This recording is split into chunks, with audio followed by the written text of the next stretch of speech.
your host, P. Dallas. Welcome to the Piece of Music Podcast. I'm your host, P. Dallas, and with me today I've got Jacques LaMore with Bangarang Radio. He does a podcast called Pop and Punk Pizza. How you doing today, sir? I'm good, man. How about you? I'm doing good. Thank you so much for being on. Yeah, no problem, man. Do you prefer to be called Dallas or? I'm Patrick, but people call me P. Dallas. It doesn't matter. Dallas, Yeah. Doesn't matter. I wasn't sure. I always thought Dallas is your last name, right? Yes. I always thought that was like a cool first name. Yeah, I've met one person with the first name Dallas. I was like, I was born with the wrong side there. I'm gonna say it should be Dallas Patrick. I don't know. That would. Well, Sounds there's like Dana Patrick or whatever, Danica Patrick. You know, it's like it could work. Yeah. Okay. Yeah. But I didn't think about that. So what's new with you, man? Podcasting, a lot. The Pop Punk and Pizza podcast. I just started doing that in September. Prior to that, I've been podcasting for a couple years now, and I had a different show. It was originally actually called Bangarang Radio 2 years ago in 2014, and then I decided to take Bangarang Radio and actually make it a podcast network.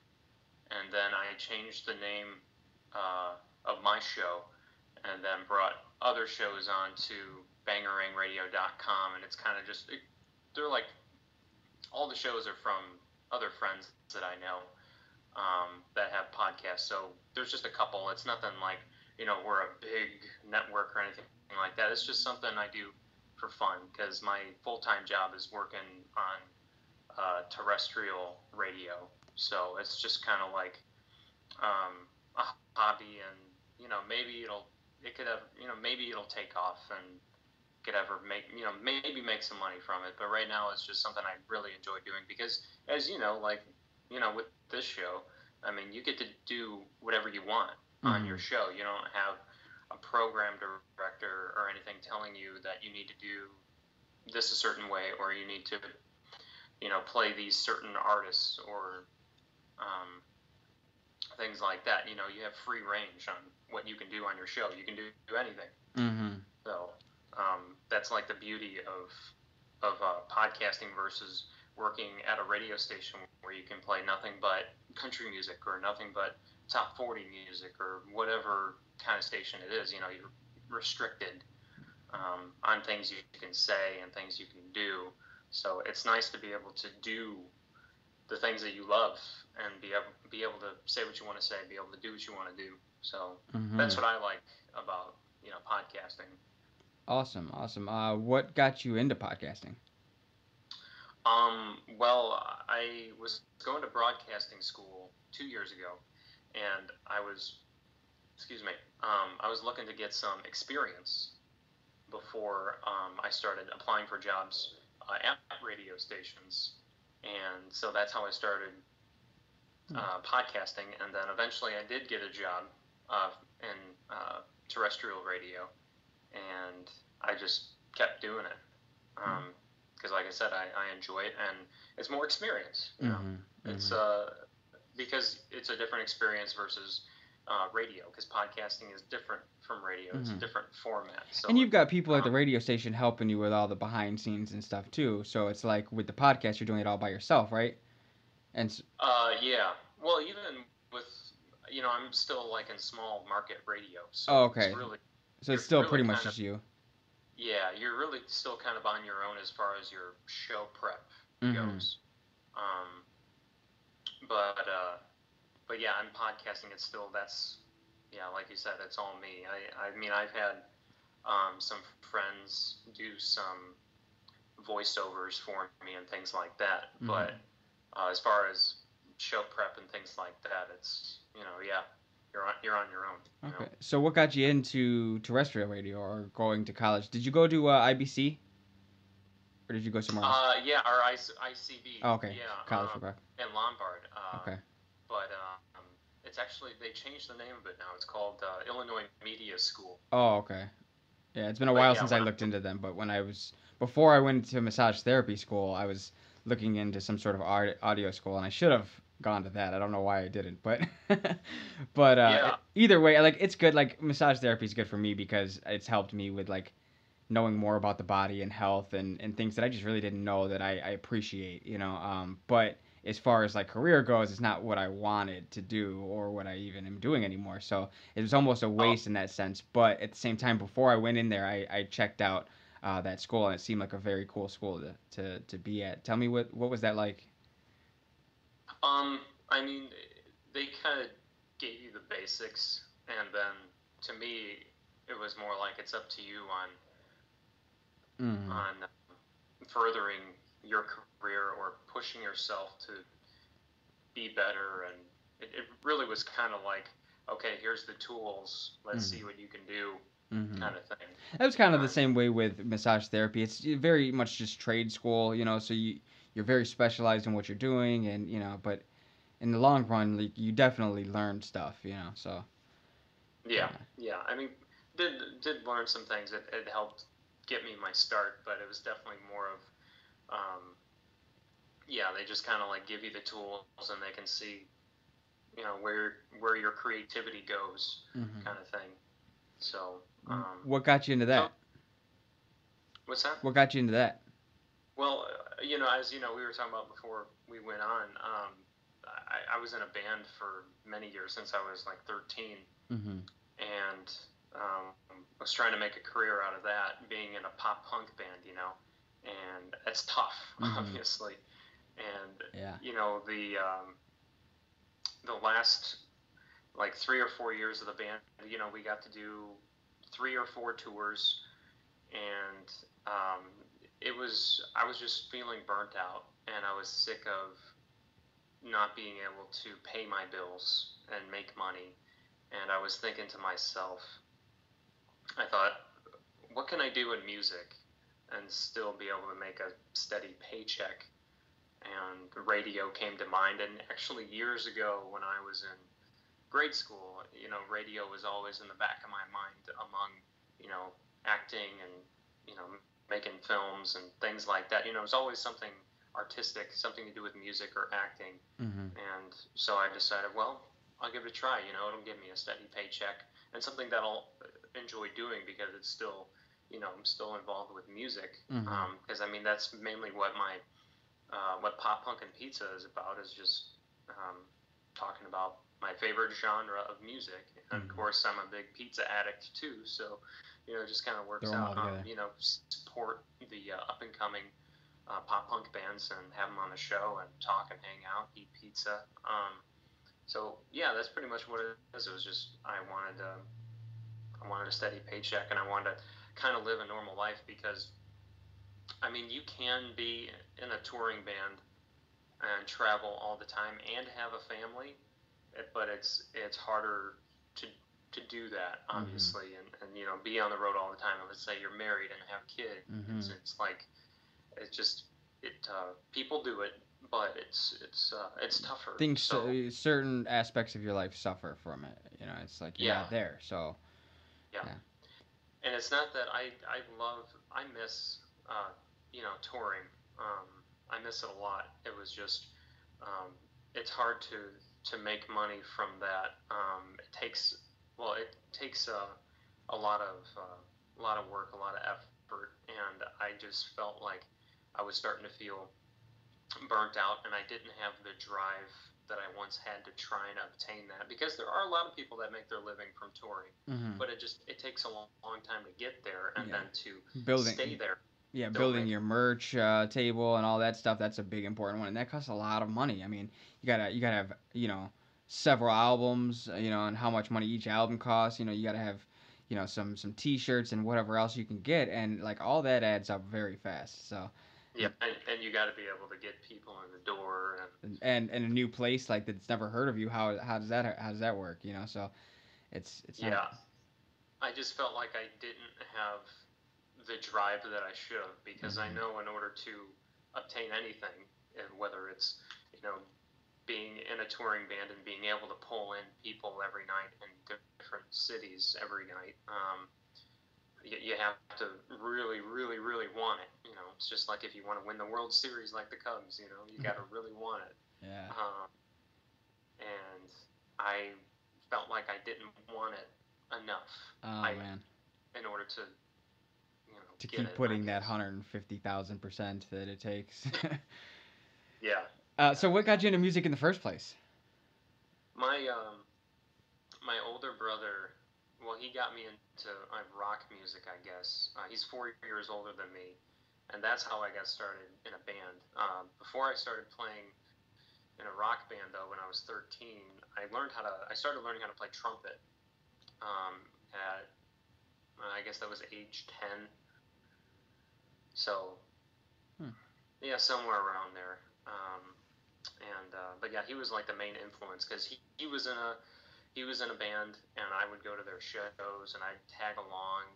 I was always like that little kid hanging out with a bunch of the older kids, and punk rock just grew on me, and it was pretty much his influence. I really wanted to do that, and so for the longest time, all throughout high school, my grades suffered in high school because all I wanted to do was be in a rock band and travel the country, and I just couldn't wait until I was done with school to do that. Yeah. And when I got out of school, I found out, what it really takes, and I decided that I love music, but I'm gonna I'm just gonna do a different aspect of it, and who knows, maybe an opportunity will come up and I'll be able to get back on the road. If I could get back on tour, I would actually rather be like a behind the scenes guy. There was a couple tours I did for a band that I was their merch guy, and just sold merch for them every night. You make a steady money. You're like, they give you money for doing it, and how did that work? With them, they were kind of on that level of not making a lot of money either. Okay. But the tours they were on were actually bigger tours. The one tour was with a band called Trapped, and then the second one was with a band called Red Jumpsuit Apparatus. And even though they were bigger tours, they still, they weren't making a lot of money. We were making enough money to get to each show, and sometimes that wasn't even enough. But it was still cool to experience the bigger tours like that, to where you got, with the Red Jumpsuit, the crowd would vary from like 200 to 500 people a night, maybe 600. And Trapped is usually bigger than that, right? Trapped was like 5 to 1,000, depending on what what city we were in. Because I remember when we played in, I think it was Houston, Texas. That show was at House of Blues, and it sold out. So that was like a little over 1,000 people there. But then we'd go and play, I don't know, Salt Lake City, and there was 500 people. It just varied on location. But yeah, that was bigger. So it was cool to experience that. But if if the money was right and I was able to do it, if I was in a good financial spot, if I could go on the road and be a merch guy or be a tour manager or something like that. And because even though you're a behind the scenes guy, you still feel like you're part of the band. You're all brothers. You're helping them accomplish things and helping them further their careers. So very much so. And it's like, to me, if they're a respectable band, you're furthering your career as well, because they don't. Yeah. I mean, they don't want to. I mean, some people are just off the wall selfish, but most people, if you're putting in work and helping them, they want to make sure that you're doing well too. So no, you're really helping each other out, so to speak, on just in different ways. But I've been really lucky with the opportunities I've had, as far as that goes. I mean, I haven't toured the country 50 or 1,000 times over, but I think in the end it was about 6 different tours that I went on, and I got to go to almost every state, and that was cool. What was your favorite show? Favorite show? That's a tough one. when my band, The Projection, was touring, we liked Florida because we made some friends down there. One of our favorite places actually was to play in South Carolina. There was this venue in, I think it was in Greenville, South Carolina. Just one of those hole-in-the-wall places, really crappy. Sometimes those are the best, right? And it was the best. It was a really crappy dive bar, but the crowd was always so excited and energetic and just happy to be there. And, they loved the fact that you were hundreds of miles away, or from 100 miles away, and you came out there to play for them. And so that was always fun. We made, some friends out there. So I guess it was you remember those places where you made some friends and you still, talk to them to this day, because one of the guys that helped us with a place to stay a couple times when we were in South Carolina, I still talk to him nice. On a regular basis, Very cool. So that's always cool to be able to say, hey, I met that person on tour and we're still friends, so it's really cool. What's the farthest place you've been as far as performing goes? Well, when I was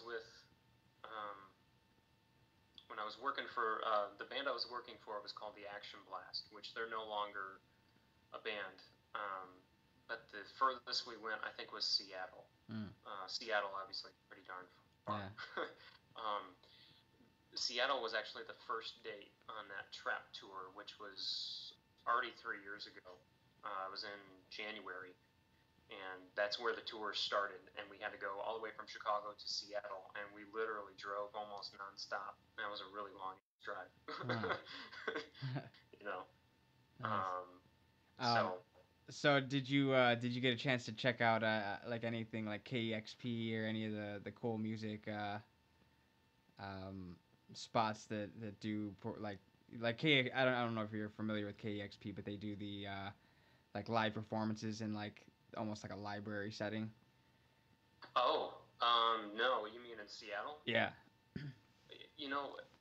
We didn't get to check out too much just because you're there for a purpose, you're there for the show, and then there's not always a lot of time to explore. Yeah. And with those guys, unfortunately, there wasn't like someone in the band or like a tour manager to keep them on schedule. So a lot of times we'd show up to the venue like just right on time. Yeah. We were supposed to be there, so.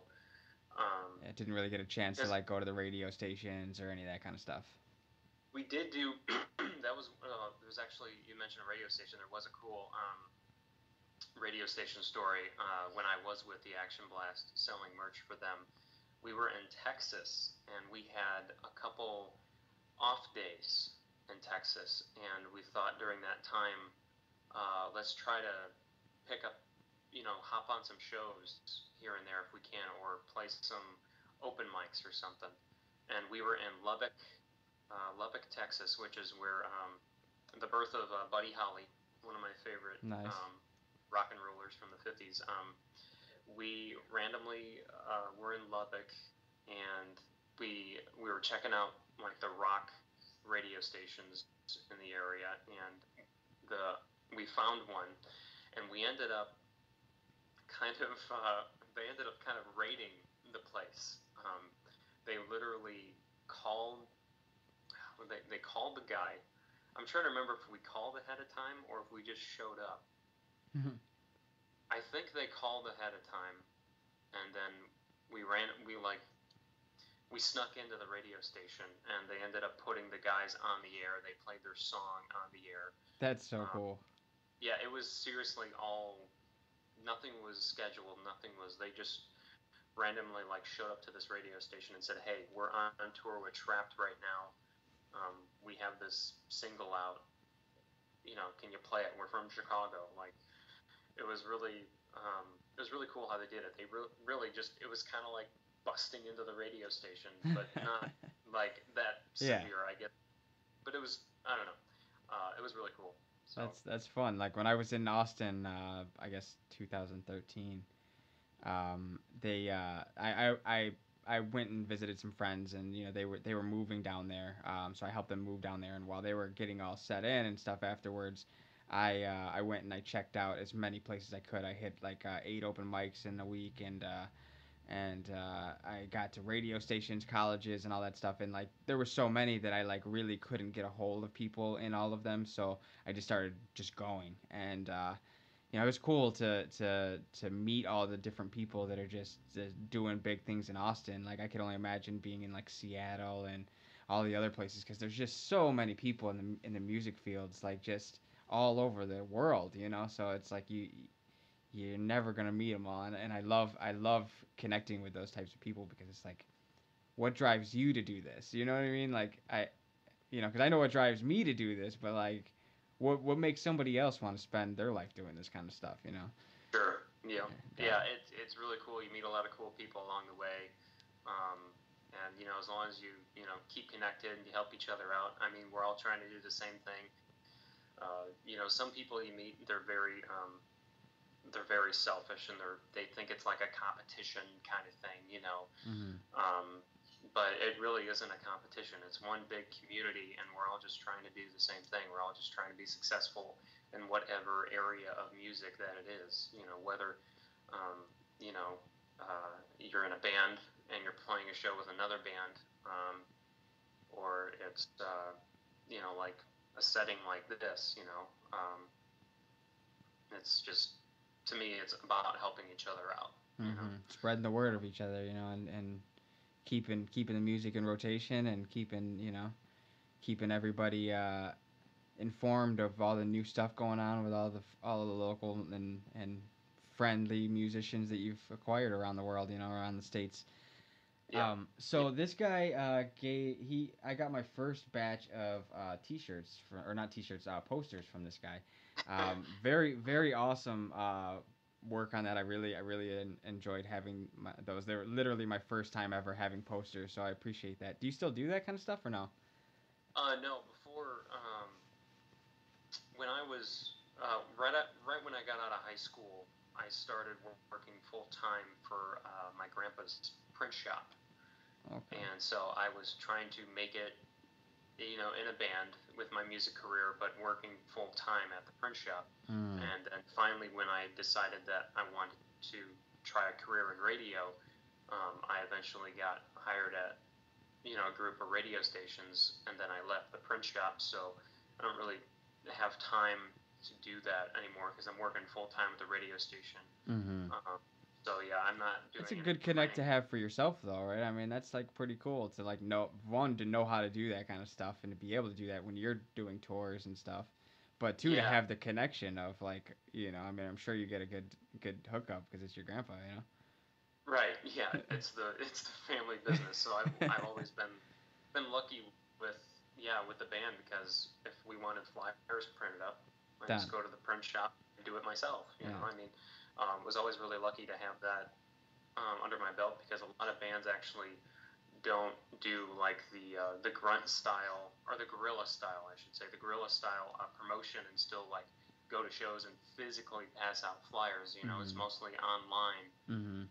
Because it's so much money. Like, we're already trying to do T-shirts and albums, and then it's like another couple $100 on paper that you're just giving away. It's like, it's hard sometimes, to do that, but it's necessary.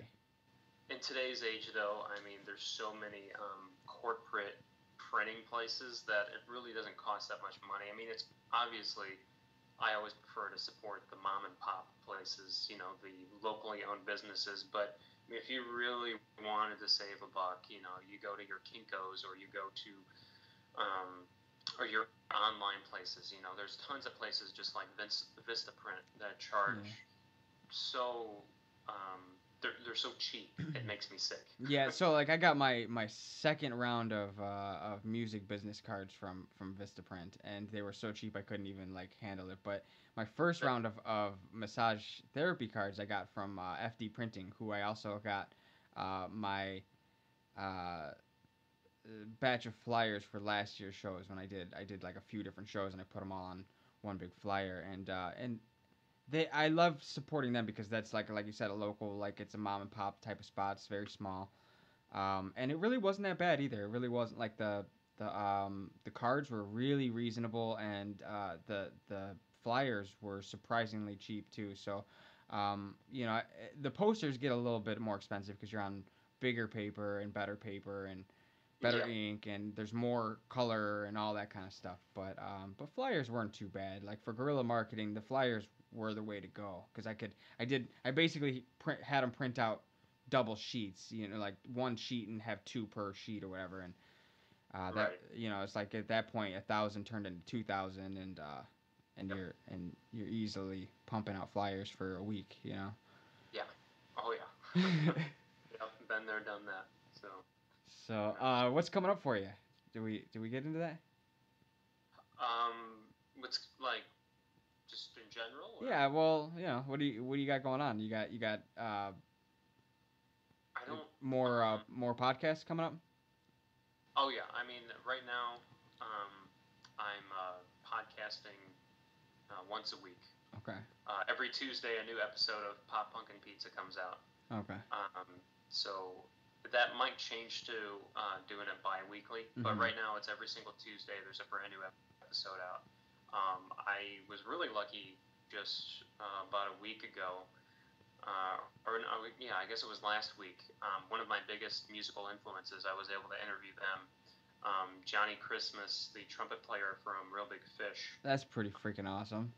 Yeah, I was so stoked. I just emailed their PR person about doing an interview, and I heard back from them, and so I got really lucky to be able to interview Gianni. He's definitely one of the nicest guys from Real Big Fish, and I was super lucky to do that. So, I mean, I'm always I'm constantly booking guests. You know, whether I'm trying to get a more established name like Real Big Fish, or it's just it's a lot of local stuff too, just because Chicago is just exploding with amazing music. I mean, obviously I'm focusing on the pop punk genre, but it's exploding with pop punk right now. And not only pop punk though in Chicago. I mean, you got tons of great like heavier bands, like you know like metal and things like Mhm. that, or harder rock. There's so many good. And there's a lot of hip hop artists coming out that are like really like I was talking to my buddy about Chance the Rapper, Yeah, who is he's the like as an one of the independent biggest. artist, like just doing big things, like filling up U.S. Cellular Field or whatever. Like as an independent artist not signed, it's just like unheard of. Like you don't like it, especially in hip hop. Like the only other one I can even think of is Tech Nine. And so it's like to to put him in from Chicago, it's like wow, that's pretty cool. So. Yeah, I mean, I was reading up actually on Chance the Rapper the other day. I mean, hip hop is not something I really like listen to on a regular basis or anything like that. I don't know like a lot of artists in the genre, but I do work in top 40 radio, so that kind of got me curious about him. So I was reading an article. I can't remember. It was one of the like the business magazines, like Forbes or something like that, and they had an article about Chance and talking about his whole story, about being an independent artist and how much he's achieved, not being on a record label, and it was pretty astounding. Like, it was really really cool. Like you just said, I mean, his record sales are high. He's filling up large places when he does his shows. It's really cool, and I think he might even. I don't know if they were talking about the Grammys that he could be nominated for, or it was some award, bigger award show. I'm not sure if it was the Grammys. It could have been American Music Awards. Mm. I'm not really sure, but there was a chance that he might have a shot at being nominated for one of those awards, which is pretty tough to be nominated for one if you're not associated with one of the big label Yeah, groups. I mean it's almost unheard of. I mean, I couldn't Yeah. even tell you another artist that has been. No, there has never been. I don't think there's ever been like a independent. I mean, I haven't done my homework, but you It's don't not really hear of often. Yeah, no, you don't hear independent artists getting nominated for big national awards they that just you don't see have the on. machine behind them to push that stuff. They just, I mean, these labels are pushing in people's faces all day, every day. And it's like, as an independent artist, we just don't have that kind of reach. No, well, I wouldn't say that because independent artists have more reach than they've ever had now in present day. Well, the money marketing of like to be able to, you know, keep pushing, you know, the advertising and billboards, and you know, we still have, Well, you know, we still have yeah. like the, you know, the internet radios, and you know, Skype and YouTube and social media and all that kind of stuff. But like, there's still something to be said about being able to push, you know, your advertisements on Facebook every day. You know what I mean? Well, Like, oh, the labels, yeah, the labels still have the money, yeah. obviously, and they've got, you know, the biggest outlets and things like that. So, sorry, my dog's trying to get in here. Trying to get in. But yeah. Hi, Indy. What's the dog's name? It's Indy. Indy. Nice. He's named after Indiana Jones. I was thinking indie music. Yeah, that's what a lot of people know. I'm a big Indiana Jones fan, so right on. That's where it comes from.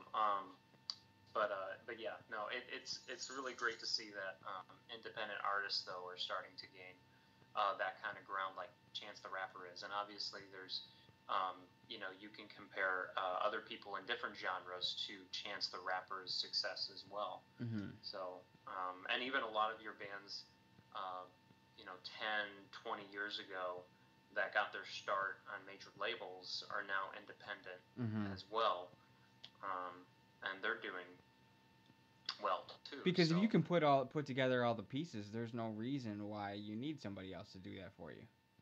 At this point, you know, I mean, unless you're just trying to be so big that you know, have to have that kind of push behind you. But most people are happy with touring the country and doing it on their own, you know, without paying somebody 50% of everything they make or whatever. So yeah, or they'll sign to a smaller label. Yeah, that doesn't gouge as much. Right. Well, yeah. I mean, if you're doing most everything else yourself, then you know a smaller record deal is definitely suitable. Because yeah, you don't need.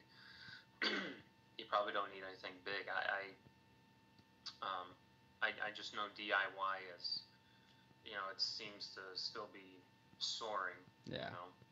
I'm all about DIY. I love making, you know, little instruments and fixing things, you know, finding ways to fix things. Like I have a naughty 4-channel effects mixer that came with one of my I used to busk in the subways in the city, and and I got myself like one of those rechargeable speaker systems, and and it came for free with it, but then it broke, and I just I always save all my electronics when they break. I'm like, one day I'll fix it, you know, I'll know how to do it.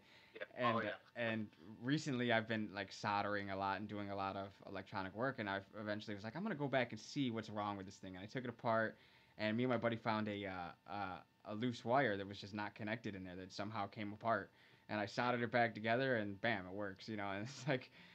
So it's cool to be able to fix that stuff on your own and not have to throw it away or hire somebody, because if you hire somebody for something like that, it's just not worth it. You know, it's like you're gonna spend more hiring somebody than it would have cost to buy a new one. You know, in most of those cases. Where you go. Like, well, the Naughty was free for me. You know what I mean? So it's like, you know, if you buy another one, I think they're only like $50. You know, it's like not super expensive. It's just like a little 4-channel with reverb and delay, I think, or reverb and echo. No, echo and delay. Sorry. And so, you know, but if it was like my street box, I had a street box that went out, and unfortunately, I just reset it back to factory, and I got to work again. But in doing so, I lost all of my programmed beats that I had made from it for over the years. You know. Bummer. Yeah, because it was like a pre-one before the cards, you know, so it was like all on the thing. But you know, like I had already recorded all them off and have those recordings anyway. It's just, it was nice to have it all still in ticks, so I can go back and like, oh, I want to take, you know, the hi-hat out here or whatever, and it's just like you can really get in there and do that. So yeah. But anyway, thank you for being on the podcast, man. Hope dude, to talk to you again. Sorry, what'd you say? No, I was just gonna say thanks for having me. Awesome. Means a lot, man. I was honored. Well, I'm honored for you to be on, man. I've been seeing you doing your podcast, and I appreciate, you know, I mean, we're in totally different genres, and so like I understand you're in pop punk or whatever, but I appreciate you reaching out to the local scene of musicians and putting that stuff out there because it's cool stuff. Yeah, man, and same to you. It's great to see. It's great to meet other people in different genres that obviously different genres, but you're still trying to obtain the same goal. So everything's still very relatable. Mm-hmm. So and yeah, especially since we both do podcasts too. So yeah, thanks for that, man. Yeah. But yeah, if you're interested in if anyone is interested in pop punk and pizza, you can download it on iTunes. It's on Google Play, TuneIn Radio app, Stitcher Radio, or bangarangradio.com is where it originates from. You can also find episodes on YouTube. And like I said, Bangarang Radio is a podcast network, so you'll find other podcasts on there as well. There's a new one that just came out, a new show called the Creepshow Horror Club, which is nothing but like, if you're a horror fan or like crime stories and things like that, that's what that's about. So is that video or is that just audio? That one is just audio. Most shows are just audio. Most podcasts are. I mean, I've been doing, with Pop Punk and Pizza, I've actually been doing video and audio, but I haven't had that many people check out the video version, and it gives me more work because I put out an audio version and a video version. Yeah, same here, yeah. I might actually eventually get rid of the video version and just have the audio, but either way, it's all there at bangarangradio.com. So there's different shows you can check out. Some aren't putting out new episodes right now. The only shows that are the Creepshow Horror Club and Pop Punk and Pizza right now, but hopefully the other shows will start putting out new episodes soon, or maybe we'll be adding more shows to the network. So, Cool. I look forward to seeing what else gets added and stuff. And I want to say thank you again and congratulations on creating that and being doing stuff pretty successfully over there and being on the radio, being a terrestrial DJ. That's pretty freaking cool. Yeah, I mean that's a different animal too. But yeah, I enjoy it. It may not be like my the genre of music that I love so much, but it's still something that I feel very grateful that I get to do. I get paid to listen to music all day and talk. It's pretty freaking cool too. It's an easy. I may not be making $100,000 or anything like that a year, but it's still something I'm getting paid for, and it's just a cool job, and I'm very grateful that I get to do it, and I'm grateful for the people that tune in and support the stations and support the podcast and things like that. So it's just one of those humbling things, because if people didn't listen, then obviously wouldn't be doing it. It's kind of like with music, if people aren't showing up to your shows, they're not buying your music. There's only so much you can do of it before you have to hang it up. Yeah, I mean, unless you have like a career that's, you can steady fund it and not care about what people think, then I guess you can keep going. But eventually you hit that wall where I don't have enough money to keep doing this, and I need to put my money towards other things in life.